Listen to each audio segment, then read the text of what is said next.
You know, sometimes God has a way of pulling us into places that feel like isolation, but really it's divine preparation. You ever been there? That space where the phone stops ringing, the people you thought would be there suddenly fade out, and the room that used to feel full now echoes with silence. And you start to wonder, God, where did everybody go? But what if I told you? Maybe they didn't leave because you did something wrong. Maybe they left because God needed the volume turned down so he could finally speak to you clearly. See, we live in a world that celebrates connection. Everybody's posting, sharing, talking, connecting. But sometimes in all that noise, your spirit gets lost. You start measuring your worth by who texts back, who claps, who approves, who stays. But when a woman has no one but God, that's when the real work begins. Because when the crowd is gone, when the validation dries up, when even the people who once said, I got you, go silent, God steps in and says, now I've got you. It's not punishment, it's positioning. God will allow isolation when he's preparing elevation. He'll pull you away to pull something greater out of you. That quiet season you're in, it's not emptiness, it's construction. Heaven is doing work behind the scenes that eyes can't see. And sometimes it takes the sound of silence for your spirit to finally hear the sound of purpose. Some of you have been praying for growth, for clarity, for destiny, but you didn't know it would come wrapped in loneliness. You didn't know that before God introduces you to your calling, he has to introduce you to yourself. Because if you don't know who you are in isolation, you'll lose yourself in connection. He says, daughter, before I put you on platforms, I need to pull you into private places. Before you can carry what I'm about to place in your hands, you need to learn to carry yourself in my presence. Let's be real, when everything's good, when people are clapping, when doors are opening, it's easy to praise. But when it's just you and God and the tears are flowing more than words, that's when your worship gets real. That's when you stop performing and start transforming. That's when your faith stops being something you talk about and becomes something you live through. Some of you have been confusing isolation with rejection, but rejection isn't always about who left. It's about who God removed. Because not everybody can go where you're going. Not everyone can handle the version of you God is raising up. He'll let people misunderstand you so that you can finally understand him. He'll let the crowd walk out so you can see who's been walking with you the whole time. I think about Hagar, alone in the wilderness. She didn't have a title. She didn't have a tribe. She didn't have a plan. All she had was pain. And God met her there. He didn't wait for her to get it together. He didn't tell her to go back and fix it all first. He met her right there in the desert in her brokenness. And the same God who saw Hagar sees you. Right now, in your desert, in your I don't know what to do next moment, you are not unseen, you are not unloved. You are not forgotten. Sometimes God will let you hit that breaking point, not to destroy you, but to strip away everything that's been holding you back from depending on him completely. Because when you have no one but God, you start to see that he was always enough. He becomes your comforter, your provider, your confidant, your best friend. You stop reaching out to people for validation because you've learned how to lean into his voice. You stop begging people to understand your journey because you realize it was never meant for them to understand. It was meant for you to walk through. And here's the truth. God does some of his best work in hidden places. You don't see the roots growing, but they're growing. You don't see the foundation being laid, but it's being built. You don't see the character being shaped, but it's forming. Isolation doesn't mean absence, it means intimacy. It means God is closer than ever, even when it feels like everyone else is far away. You might be in a season right now where you feel unseen, but God says, I see you. You may feel unheard, but God says, I hear you. You may feel unworthy, but God says, you are mine. This is not the end of your story. It's the birthplace of a new beginning. And while the world may not understand what God is doing with you, don't rush to explain it. Don't rush to escape it, because the very solitude that's making you uncomfortable is the same solitude that's shaping your anointing. Every tear you've cried in the dark has been watering a seed God planted in your spirit long ago. Every no you've heard was clearing the way for his yes. Every goodbye was making room for a greater hello from heaven. You're learning how to stand, how to pray without a crowd, how to trust without confirmation, how to worship without applause. And when you come out of this season, you'll be unrecognizable, not because you changed your look, but because you found your power. So don't despise the silence, don't curse the solitude, don't fear the distance, because while you're wondering where everybody went, God is whispering, finally, I've got you all to myself. And in that stillness, He'll remind you that you were never alone. He'll show you that isolation wasn't abandonment. It was alignment. It wasn't punishment, it was preparation. And when the time comes, the same God who hid you will be the same God who reveals you. You're not being forgotten, you're being formed. And the woman you're becoming will thank God for the season where He was the only one you had. When a woman realizes she has no one but God, something shifts inside her. That's the moment she stops waiting for someone to come save her and starts remembering who her Savior is. There's a quiet kind of strength that rises when you've cried all your tears, when you've tried every option, when you've reached out and no hand reached back. And you finally whisper, okay, God, it's just you and me, because that's when heaven says, now she's ready. See, we think strength comes from standing tall, from holding it together, from being the one everyone can depend on. But real strength, kingdom strength, comes from being the woman who fell apart and still chose to stand again. The woman who had every reason to quit but decided to worship instead. The woman who was overlooked, underestimated, maybe even forgotten, but somehow she still found a way to keep believing. That kind of woman becomes dangerous in the spirit. Because once you learn to depend only on God, the enemy loses his power to shake you.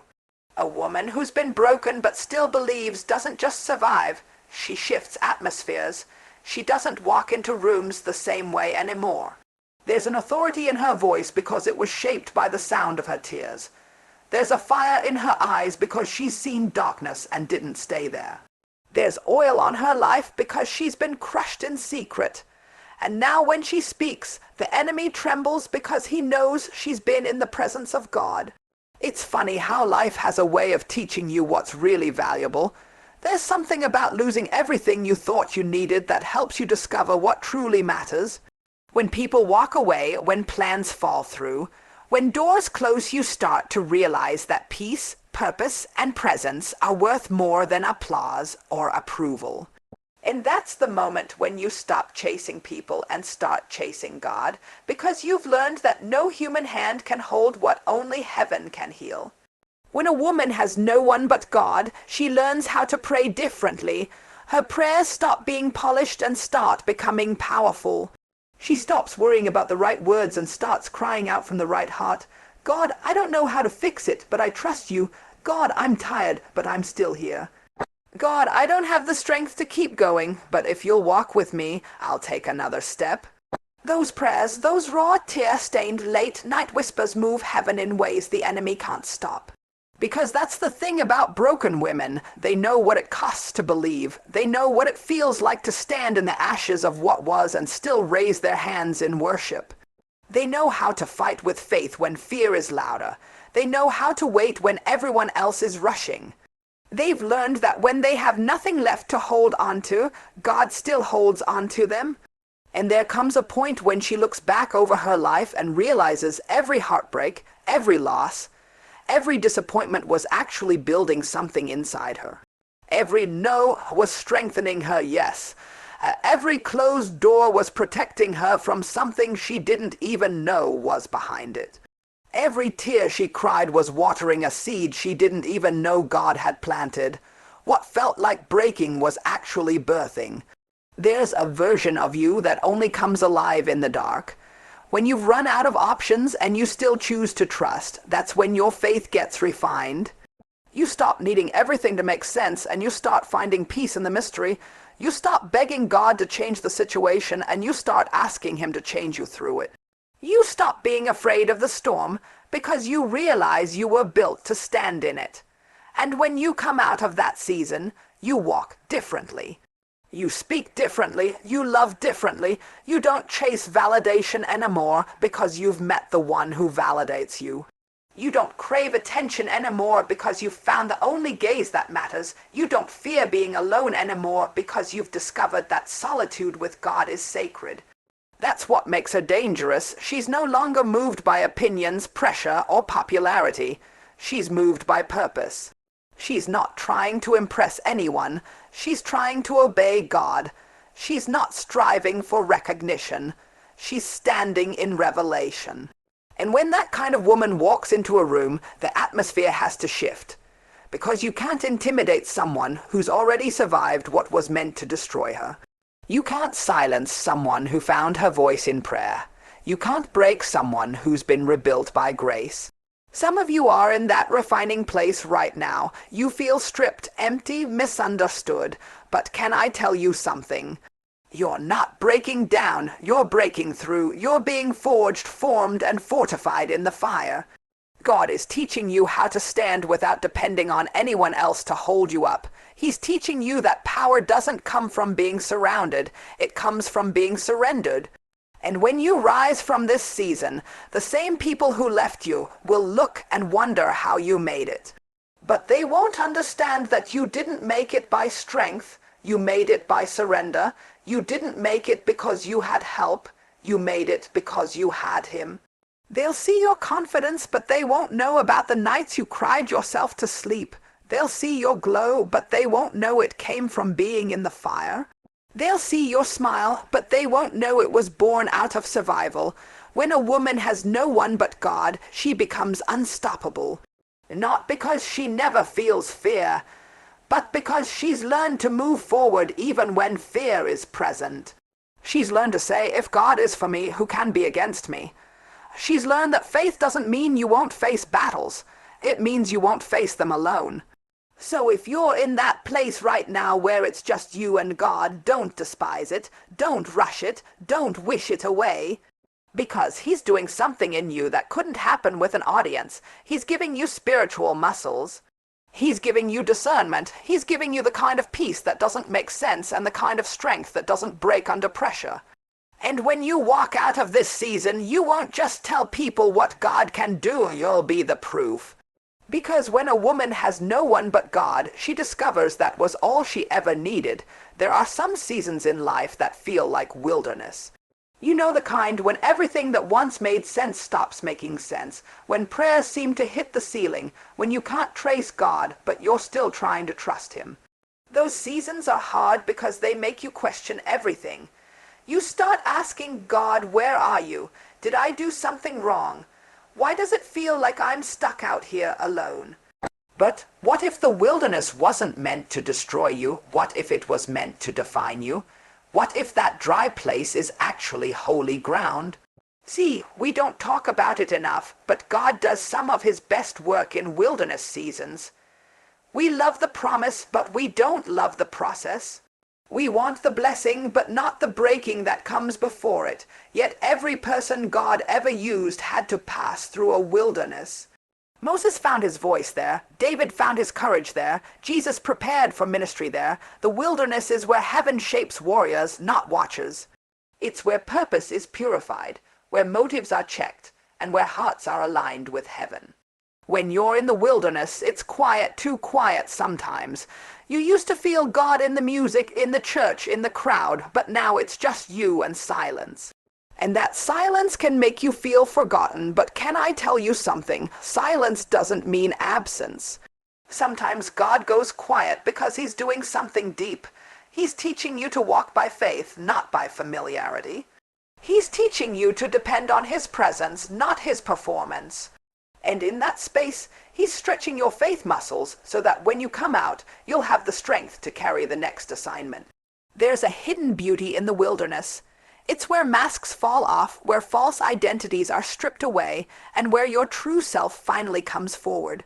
Because when everything else is gone, when the applause fades, when the titles don't matter, when the crowd stops clapping, you start to see who you really are. And that's when God whispers, now I can use her. He can't bless the version of you that's pretending. He can only bless the version of you that's real, and the wilderness has a way of making you real. I know it doesn't feel good. It's confusing, uncomfortable, and sometimes downright painful. You'll have moments where you wonder if you're ever going to make it out.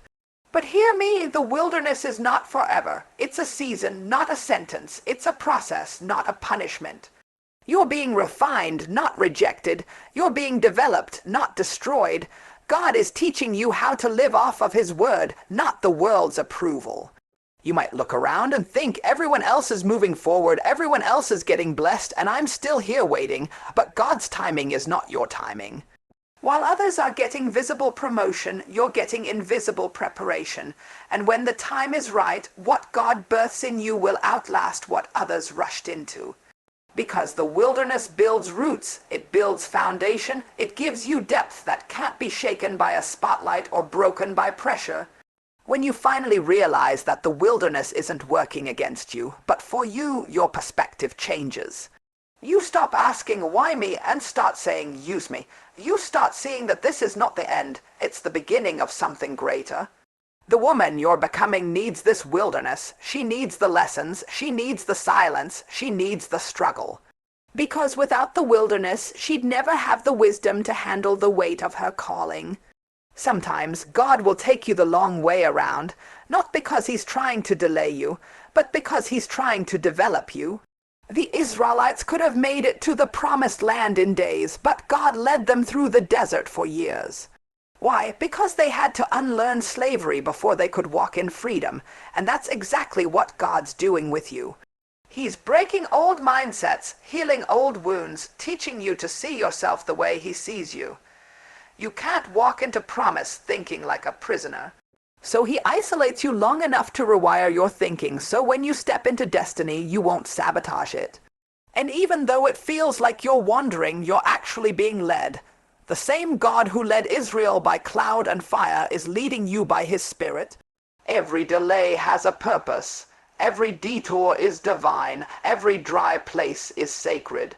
You may not see it now, but later you'll look back and realize, if it hadn't been for the wilderness, you wouldn't know God like you do now. You wouldn't have learned how to pray the way you pray. You wouldn't have discovered your resilience, your strength, your voice. The wilderness builds worshippers. When you've walked through a desert and still lifted your hands, you carry something different. You don't need a stage to worship. You don't need a crowd to praise. You've learned that His presence can find you anywhere. In the car, in the kitchen, in the tears. And that kind of worship, the one that comes from the wilderness, carries weight. It carries fire. It carries authenticity. And here's the beautiful thing, God doesn't waste wilderness. Every step, every tear, every lonely night, it all counts. He's not ignoring your pain, He's investing it. The wilderness is not about punishment, it's about preparation. You're being equipped for the next level of your purpose. You're learning how to hear His voice in the silence, so that when the noise comes later, you won't be distracted. You're learning how to depend on His word, so that when the crowd cheers, you won't forget who sustained you. So don't curse the wilderness, don't rush it. Don't try to escape it before its work is done, because when God finally brings you out, you won't just come out. You'll come out transformed. You'll have a new walk, a new sound, a new strength. The same woman who felt lost in the wilderness will emerge with direction. The same woman who cried in the dark will shine with light. The same woman who wondered if God was still there will stand as proof that He never left. Every dry season is an invitation to go deeper. Every wilderness is a chance to see God in a new dimension. Because sometimes the only way to find out that He's enough is to lose everything else.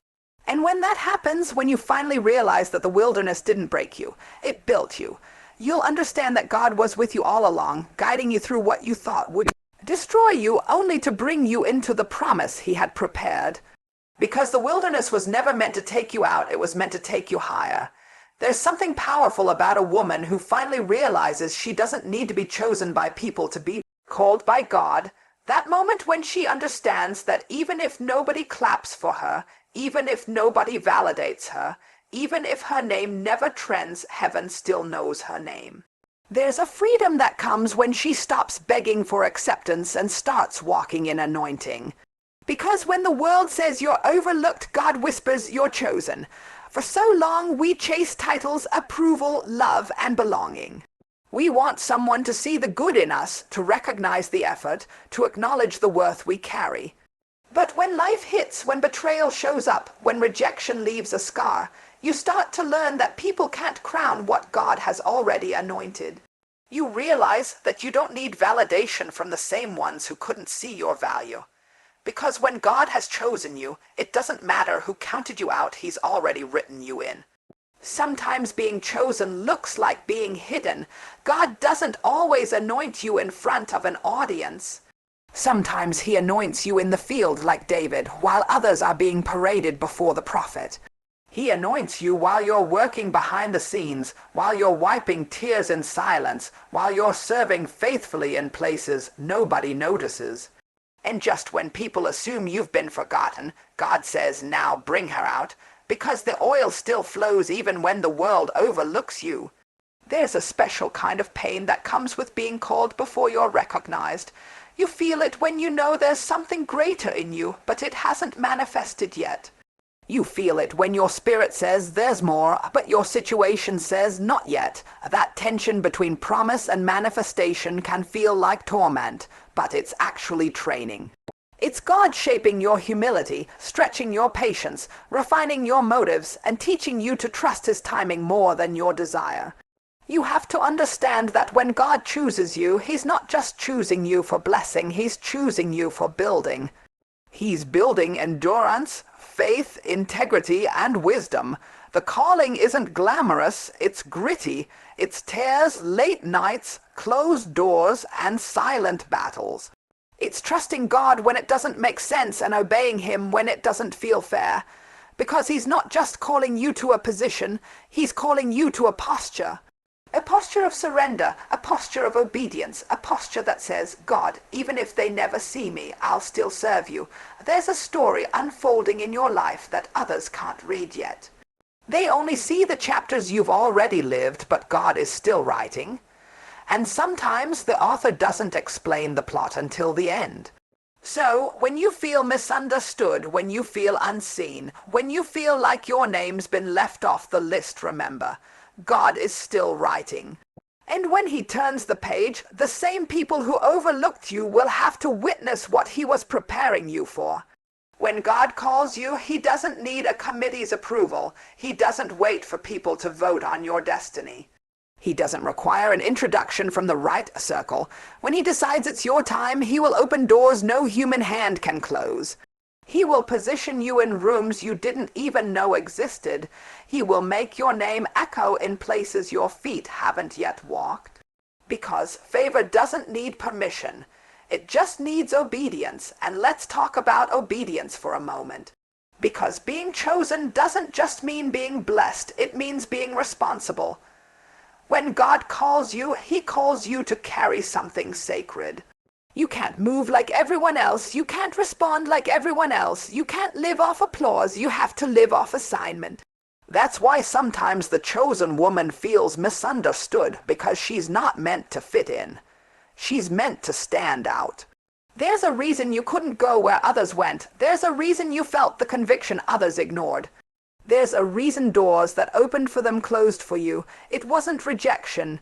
It was protection. God was saying, I can't let you settle for less when I've called you for more. And that's why some of your greatest blessings came after your greatest heartbreaks, because He had to break your attachment to what wasn't worthy of your anointing. When a woman finally embraces that she's chosen, her whole posture changes. She doesn't chase anymore, she attracts. She doesn't prove anymore, she just walks. She doesn't beg to be seen. She understands she's already known. And that kind of woman carries a confidence that confuses the enemy, because he thought the rejection would ruin her, but it only revealed her resilience. He thought the pain would silence her, but it gave her a new song. He thought isolation would break her, but it brought her closer to God. It's one thing to be loved by people, but it's another to be called by God. People's love can shift with emotion, but God's call stands on eternity. When He marks your life, no gossip, no lie, no failure can cancel what He's placed inside you. His calling isn't fragile, it's fortified. It's not dependent on perfection, it's rooted in purpose. You might not come from a famous name, you might not have the right connections. You might not fit the mold, but that's exactly why God chose you. Because he gets glory from using what the world overlooks. He gets glory from raising up the ones no one expected. He gets glory from turning pain into purpose and rejection into revelation.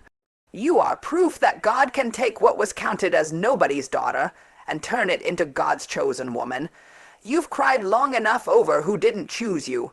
You've questioned long enough why you weren't enough for them. But what if the whole time God was saying you weren't supposed to be chosen by them? I was saving you for me. Because when God chooses you, it's not temporary, it's eternal. His favor doesn't fade, his hand doesn't withdraw. His promise doesn't expire. So yes, the world might not have called your name. The room might not have opened its doors. The people you supported might not have supported you back, but you're still chosen, you're still anointed. You're still appointed, and when God's timing aligns with your preparation, nothing and no one can stop what he's about to do in your life. The oil didn't stop flowing when they left. The promise didn't expire because of who walked away. The calling didn't disappear because the path got harder. What God placed in you is still alive, and when he decides to elevate you, it won't be to prove a point. It'll be to fulfill a purpose. Because every tear, every no, every lonely night was making room for this moment of divine recognition. When a woman who was once overlooked starts to realize she was chosen all along, heaven rejoices because she's finally walking in what was always hers. Not because of what she's done, but because of who she belongs to, and that realization that she was never forgotten, only hidden, becomes the most powerful revelation of all. Because sometimes being overlooked by man is the only way to be seen by God.